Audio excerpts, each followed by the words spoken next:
Bismillahirrahmanirrahim. Today there is a lecture on functions of the cell. Cell का क्या function होता है? जैसे आपको पता है कि सेल जो है बेसिक स्ट्रक्चर यूनिट भी है और फंक्शनल यूनिट भी है। यही सेल जो है ना ये स्ट्रक्चर भी बनाता है बॉडी का और यही फंक्शन भी करता है।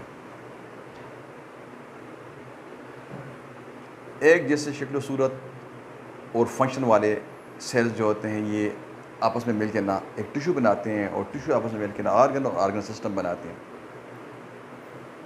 और जो सिस्टम होता है उसके अंदर जो फंक्शन करने वाला जो यूनिट होता है वो भी सेल होता है। अब सेल के बहुत सारे फंक्शंस होते हैं, लेकिन यहाँ हमने चूँकि पैरामेडिक्स के लिए और DHMS डॉक्टर्स के लिए कर रहे हैं, स्टूडेंट्स के लिए, तो उसी सिलेबस पे हमने चलना है और इस हिसाब से आपको हमने समझाना है कि सेल क्या फंक्शन करता है और बाकी डिग्री होल्डर्स के लिए हमने अलग लेक्चर करने हैं। So let's start with the injection. जो सेल होता है ये इंजेक्शन करता है, इंजज़ाब करता है। ठीक, क्या करता है ये इंजेक्शन करता है, ये इंजज़ाब करता है। यानी सेल मेम्ब्रेन होता है डबल लेयर ऑफ फॉस्फोलिपिड्स का। थोड़ा सा अपना इनर पे ब्रश अप करते हैं, होता है आउटर लीफलेट होता है, इनर लीफलेट होता है, दोनों आइडेंटिकल नहीं होते, राइट। अब ना इस फॉस्फोलिपिड्स के अलावा जो सेकंड अबंडेंट पार्ट होता है वो इंटीग्रल प्रोटीन होता है। जी होता है। अब इंटीग्रल प्रोटीन जो होते हैं ना वो बहुत सारे किस्म के होते हैं जो मुख्तलिफ फंक्शंस करते हैं। ट्रांसपोर्ट प्रोटीन भी होता है, कैरियर प्रोटीन भी होता है, कैल्शियम चैनल्स भी होते हैं, पोटेशियम चैनल्स भी होते हैं, एक्वस चैनल्स भी होते हैं, लिंकर प्रोटीन भी होता है, एंजाइम प्रोटीन भी होता है, रिसेप्टर प्रोटीन भी होता है, राइट। थोड़ा सा आपको रिकॉल कर दूँ। आप ना ये इंजेक्शन करता है, ये जो इंजेक्शन करता है मतलब ये डिफ्यूजन करता है, मतलब ये एक्टिव ट्रांसपोर्ट करता है, मतलब ये क्या करता है, ये डिफ्यूजन करता है, राइट। देखिए as we discuss in the lecture of anatomy कि जो आउटर है सेल का एक्स्ट्रा सेलुलर एनवायरनमेंट ये क्या है, एक्वस, और जो इनर सेल जो इंट्रा सेलुलर जो एनवायरनमेंट है ये भी एक्वस है। अब यहाँ से ये क्या करता है, ये transport through transport protein transport करता है ये, राइट। कैसे करता है मैं आपको एक एग्जांपल यहाँ दूंगा। मतलब लेट्स सपोज सेल को अंदर मेटाबॉलिज्म के लिए ग्लूकोज चाहिए, राइट। अब ग्लूकोज सेल के अंदर कैसे आएगा और फिर उस ग्लूकोज के साथ रिएक्शंस होंगे ना एंजाइम्स के, प्रोटीन के, राइट। अब ग्लूकोज सेल के अंदर कैसे आता है, इंजेस्ट कैसे होता है, ट्रांसपोर्ट कैसे होता है सेल के अंदर, ये एक फंक्शन आप चेक करते हैं।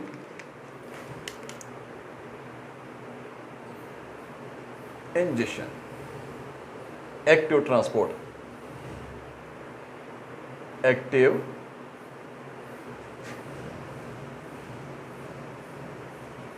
Transport. For example when we eaten food, जब हम खाना खाते हैं इंजेस्ट करते हैं तो बहुत सारी न्यूट्रिएंट्स होती हैं। फैटी एसिड होता है, उसमें एमाइनो एसिड होता है, ग्लूकोज भी होता है। अब ग्लूकोज विटामिन B12 भी होता है, कोलिन भी होता है, बहुत सारी चीज़ें होती हैं, कोलिन। अब ग्लूकोज यहाँ से एब्जॉर्ब होता है, आप इंजेस्ट करते हैं, डाइजेशन उसका होता है। डाइजेशन के बाद ना ये थ्रू पोर्टल वेन लीवर, आप लीवर में भी जो इसके साथ जो रिएक्शंस होते हैं वहाँ भी इसको डाइजेशन ही कहेंगे। अब वहाँ से ये जाता है थ्रू हेपाटिक वेन जाता है ये ब्लड स्ट्रीम में, राइट। आप जब ब्लड स्ट्रीम में जाता है तो यहाँ इसको क्या कहते हैं, एब्जॉर्प्शन। क्या कहते हैं इसको, एब्जॉर्प्शन। अब यहाँ से ये ग्लूकोज सेल की तरफ जाता है। अब सेल के ऊपर इंटीग्रल प्रोटीन लगे होते हैं जो हमारे एनाटॉमी के लेक्चर में मौजूद है, जिसमें एक इंटीग्रल प्रोटीन होता है ट्रांसपोर्ट प्रोटीन, जिसको कहते हैं ब्लड टू ग्लूकोज ट्रांसपोर्ट 2 वे, जिसके 2 डोमेन होते हैं, एक ये और एक ये, राइट, माउथ्स। दो मुंह होते हैं जिसके, एक अंदर और एक बाहर, राइट। अब ये ग्लूकोज ग्लट टू का मतलब क्या है? Glucose glut transport two way, right. इसके दो डोमेन्स हैं, इनर आउटर। ये फ्लिप इन भी कर सकता है, फ्लिप आउट भी कर सकता है, दो मुंह हैं इसके, इंटीग्रल प्रोटीन है, ठीक, इसलिए इसको ग्लट-2 कहते हैं, राइट। अब यहां देखिए, ग्लूकोज आता है ग्लट-2 की तरफ, ग्लट-2 इसको लेके ना फ्लिप इन करता है सेल के अंदर। अब सेल के अंदर ये जाता है तो यहाँ एंजाइम होते हैं बहुत सारे। एक एंजाइम होता है ग्लूकोकाइनेज, ये इसको ट्रांसफॉर्म करता है, राइट।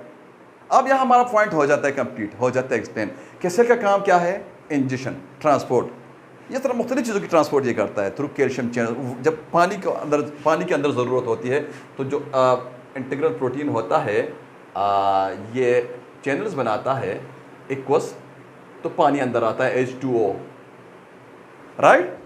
मतलब हमारा क्या, जो हमारा पॉइंट क्या है, पॉइंट हमारा डिस्कशन का ये है कि सेल का फंक्शन क्या है, यानी सेल क्या करता है, जिसमें एक फंक्शन हमने चेक किया कि ये इंजेक्शन करता है, ये एक्टिव ट्रांसपोर्ट करता है, राइट। सो ये हमारे पास एक फंक्शन आ जाता है सेल का। अब इसके बाद जो हमारे पास फंक्शन है वो डाइजेशन। डाइजेशन आप जानते हैं, हाजमा, राइट। हाजमा, digestion through lysosome. Lysosome cell organelle है, राइट। अब लाइसोसोम के अंदर क्या होते हैं? लाइसोसोम्स के अंदर ना पानी को तोड़ने वाले ना एंजाइम होते हैं, हाइड्रोलाइटिक एंजाइम। इसके नाम के अंदर देखिए, hydrolytic, lytic lysis, break down, hydro पानी की ब्रेक डाउन करने वाला एंजाइम जो सेल के हाजमे में मदद देता है, राइट। अब ना ये थ्रू लाइसोसोम ये डाइजेशन करता है। हमारे पास सेकंड फंक्शन आ जाता है इसका कि ये डाइजेशन करता है।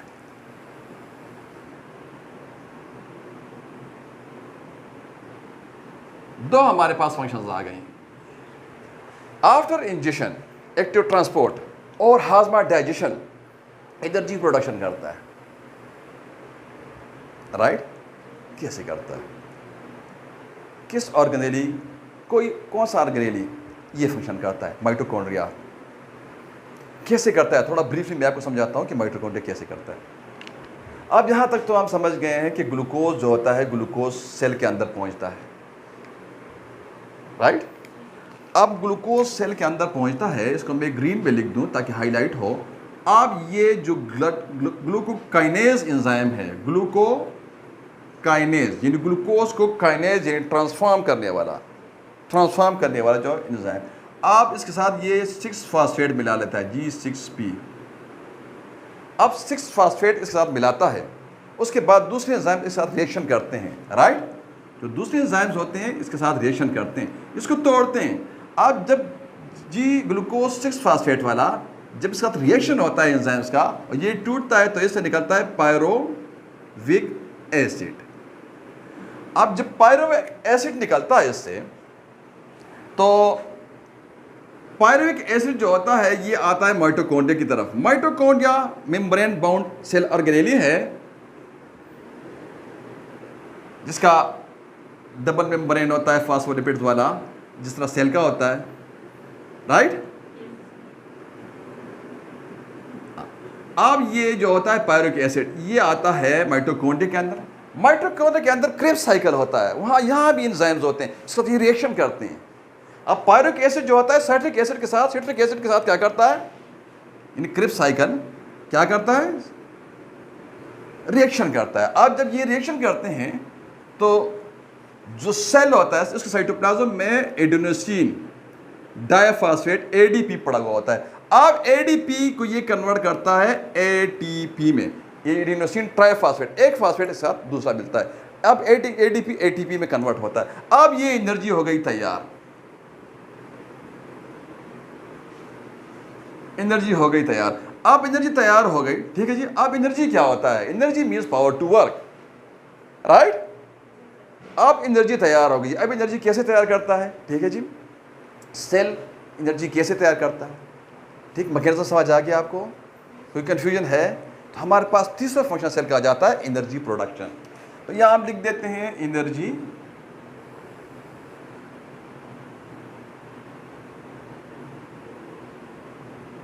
production. Am I clear? Any question up to this? No question. Energy production के बाद सिंथेसिस, यानी मतलब चीज़ें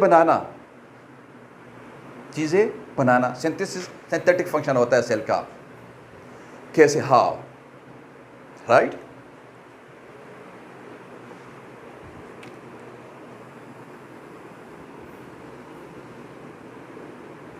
मैं आपको प्रोटीन बनवा के देता हूं ब्रीफली।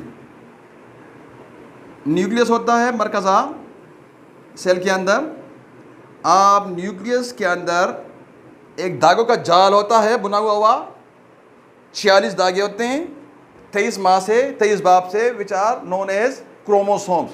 आप क्रोमोसोम्स एक क्रोमोसोम्स यहां से उठा के इधर करते हैं पुट, मैग्नीफाई करके थोड़ा सा उसको चेक करते हैं।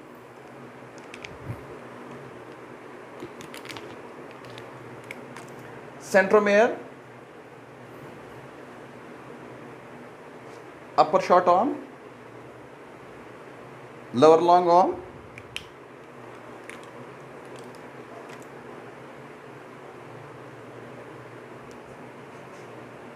double strand thread like structure which is known as DNA,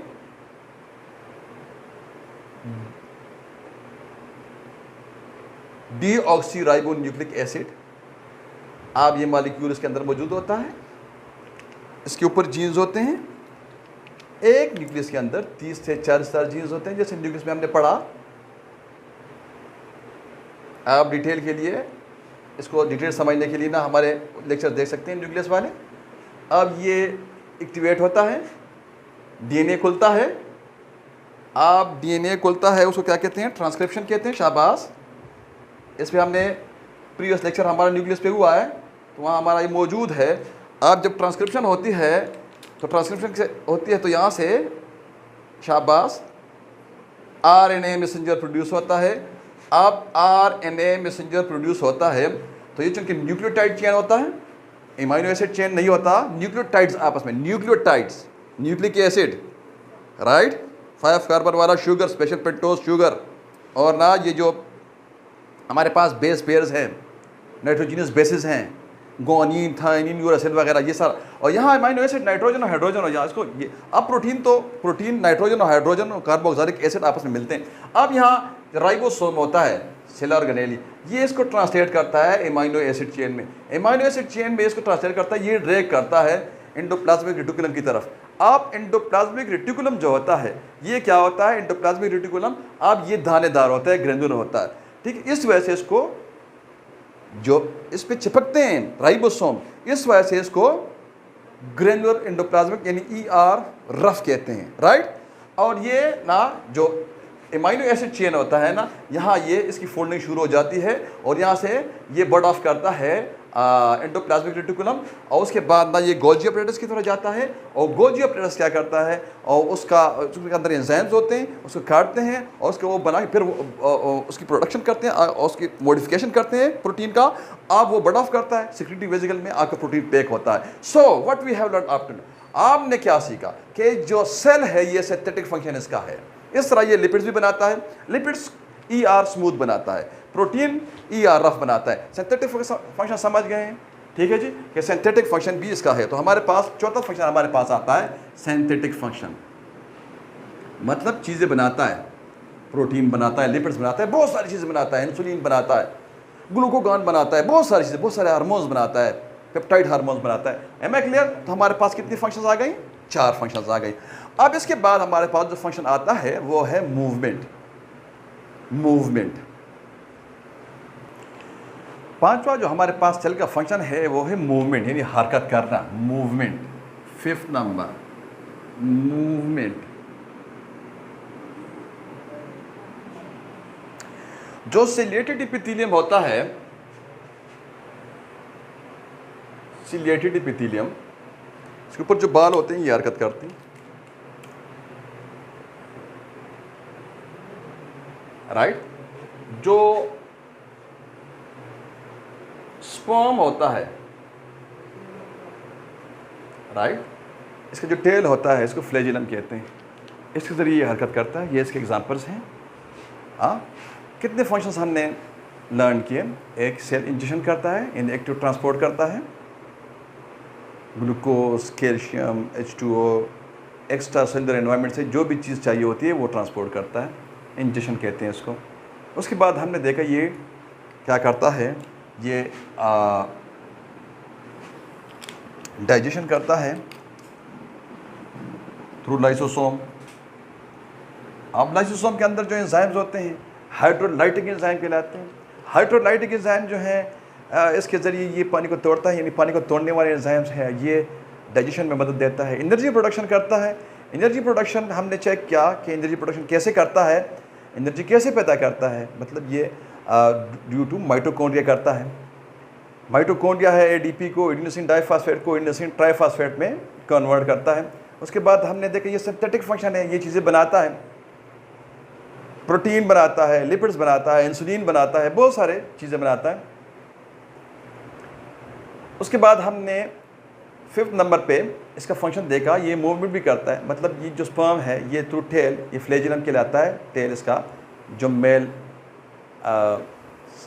sex cell होता है, ये इसकी एक मिसाल है। दूसरा जो सिलेटेड पिथीलियम है, इसके जो ऊपर जो पिथीलियम के ऊपर जो सीले लगे हुए हैं ये हरकत करते हैं, तो मूवमेंट इसका एक फंक्शन है, राइट। अब ना 2, 3, 4 सेल से मुतालिक ना मैं आपसे डिस्कस करता हूँ टर्म्स, इंपॉर्टेंट टर्म्स जो यूज़ होती हैं बहुत ज़्यादा। एक हमने डिस्कस करना है एंडोसाइटोसिस और एक हमने डिस्कस करना है एक्सोसाइटोसिस, और उसके बाद हम लेक्चर को वाइंड अप कर देते हैं। एंडोसाइटोसिस जो होता है इसमें मुख्तलिफ अशिया एक्स्ट्रा सेलुलर इन्वायरमेंट से सेल इनगल्फ करता है, ये निकलता है।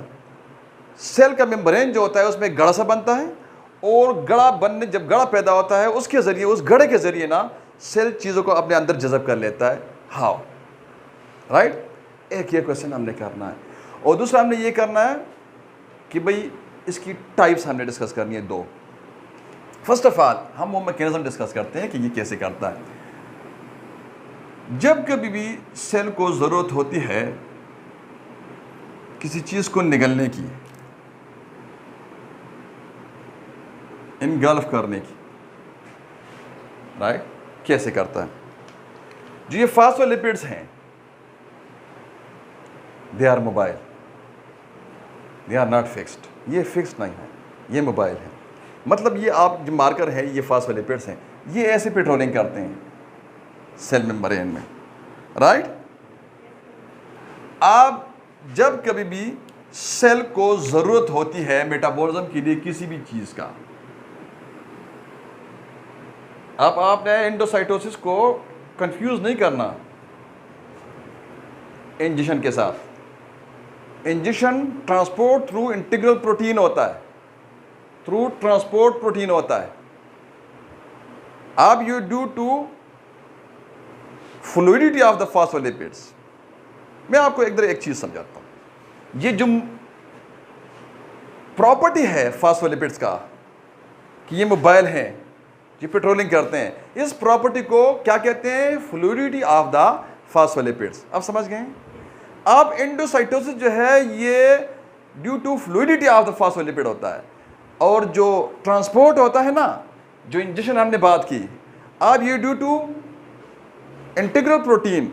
कौन सा टाइप, इंटीग्रल में ट्रांसपोर्ट प्रोटीन, ये थ्रू प्रोटीन होता है, ये through fluidity of endocytosis to the again endocytosis through the fluidity of the phospholipids होता है, जबकि जो इंजेक्शन होता है ये ड्यू टू ट्रांसपोर्ट प्रोटीन होता है। Am I clear? सो आप दोनों कंफ्यूज ना करें, ठीक है जी। अब यहाँ देखिए मैकेनिज्म कि किसी भी चीज़ को सेल के अंदर आने की ज़रूरत होती है, तो ये सेल मेम्ब्रेन जो होता है, ये फॉस्फोलिपिड ऐसे मोबाइल कर रहे होते हैं ख़ास डिस्टेंस से, ये डिस्टेंस ये मेंटेन रखते हैं। अब ना जब अंदर एंडोसाइटोसिस की ज़रूरत होती है, ये थोड़ा सा एक रुकता है, स्लो होता है, राइट। तो ये पीछे वाला स्लो होता है, तो इनके दरमियान में, दो फॉस्फोलिपिड्स के दरमियान में गैप आ जाता है, मतलब स्मॉल पंचर पॉइंट बनता है। आज जब वो स्मॉल पंचर पॉइंट बनता है, अब उस पंचर पॉइंट से ना चीज़ें अंदर आती हैं। This is what we call endocytosis, clear? आप जब चीज़ अंदर आती है तो ये वापस ना, ये पंचर पॉइंट बंद हो जाता है। ये फॉस्फोलिपिड्स दोबारा जो होते हैं ये वो डिस्टेंस मेंटेन कर लेते हैं, जो फासला है वो मेंटेन कर लेते हैं। Am I clear? So difference क्या है इंजेक्शन में? अगेन इंजेक्शन में और एंडोसाइटोसिस में, एंडोसाइटोसिस में भी चीज़ें सेल के अंदर आती हैं, जज़ब होती हैं, और इंजेक्शन में भी चीज़ें अंदर आती हैं, लेकिन वो ट्रांसपोर्ट होती हैं through integral protein, transport protein. और यहाँ due to fluidity of the phospholipid small puncture point बनता है, चीज़ अंदर आता है, कोई भी जो चीज़ रिक्वायर्ड होता है, और उसके बाद वो पंक्चर पॉइंट बंद हो जाता है। राइट ना, दो टाइप्स हैं एंडोसाइटोसिस के, एक पिनोसाइटोसिस और एक फेगोसाइटोसिस। पिनोसाइटोसिस और फेगोसाइटोसिस में फ़र्क क्या है? जो फेगोसाइटोसिस है यानी बड़े अजसाम को निगलना, जो बड़े अजसाम होते हैं ना दोनों निगलना है, मतलब ये कि जो एंडोसाइटोसिस है ये सेल का चीज़ों को निगलना। आप बड़ी मॉलिक्यूल्स भी होते हैं, छोटे मॉलिक्यूल्स भी होते हैं, जो बड़े मॉलिक्यूल्स को निगलने का अमल है ना वो फेगोसाइटोसिस कहलाता है, और जो छोटे मॉलिक्यूल्स को, फेगो बड़ा और जो पिनो छोटा, जब छोटे मॉलिक्यूल को निगलने का अमल को क्या कहते हैं? पिनोसाइटोसिस। क्लियर? दो टाइप्स हमारे पास आ गई, यानी इंजेक्शन ऑफ लार्ज पार्टिकल्स, मिसाल के तौर पर सच एज बैक्टीरिया जो होते हैं, small degenerated tissue by phagocytic cell like WBC macrophages जो होती हैं, समझ गए आप? तो ये पिनोसाइटिस मतलब छोटे एग्जाम, ठीक है। Injection of extremely small vesicles, extremely containing extra cellular fluid जिसमें होता है ना, वो वेजिकल होते हैं, थैलियाँ होती हैं पानी वाली छोटी छोटी, वो ना वो पिनोसाइटोसिस कहलाता है और ये फेगोसाइटोसिस कहलाता है। Am I clear? अब ना आप एंडोसाइटोसिस समझ गए हैं कि क्या होता है, आप एंडोसाइटोसिस की टाइप समझ गए हैं, उसका मैकेनिज्म समझ गए हैं, फ्लूइडिटी ऑफ फॉस्फोलिपिड समझ गए हैं, difference between the ingestion and between the endocytosis समझ गए हैं। नाउ एक्सोसाइटोसिस जिसको ऑपोजिट है एंडोसाइटोसिस का, एक्सोसाइटोसिस देखिए इसके नाम के अंदर, मतलब the process by which the contents of a cell, जो सेल्स होते हैं कंटेंट्स होते हैं इसके ऑफ वैक्यूल लाइक डस्टबिन होता है ना, राइट। अब जो कंटेंट्स वैक्यूल के होते हैं, एक प्रोसेस होता है जिसमें जो कंटेंट्स होते हैं वैक्यूल के आर रिलीज्ड, राइट। जो कंटेंट्स होते हैं ये रिलीज होते हैं वैक्यूल के। Am I clear? अब ना जब ये रिलीज होते हैं बाहर एक्सटीरियर की तरफ, एक्स्ट्रा सेलुलर एनवायरनमेंट में ये रिलीज होते हैं, अब ना ये क्या कहलाता है? ये कहलाता है एक्सोसाइटोसिस। ये अपोजिट है एंडोसाइटोसिस का। एंडोसाइटोसिस में से चीज़ें निकालता है, एक्सोसाइटोसिस में चीज़ें रिलीज करता है, आज़ाद करता है, राइट। अब ये कैसे करता है? वैक्यूल जो होता है ना ये फ्यूज होता है, ये फ्यूजन करता है सेल मेम्ब्रेन के साथ, राइट। अब ये फ्यूजन करता है ना, और जब फ्यूज होता है, फ्यूजन जानते हैं ना, मर्ज होता है, जो वैक्यूल जो होता है ये मर्ज होता है किसके साथ? जो सेल मेम्ब्रेन होता है इसके साथ ये मर्ज करता है। अब जब ये मर्ज होता है उसके बाद ना ये वैक्यूल जो होता है ये चीज़ों को रिलीज कर देता है, यानी वो खाली हो जाता है। Am I clear?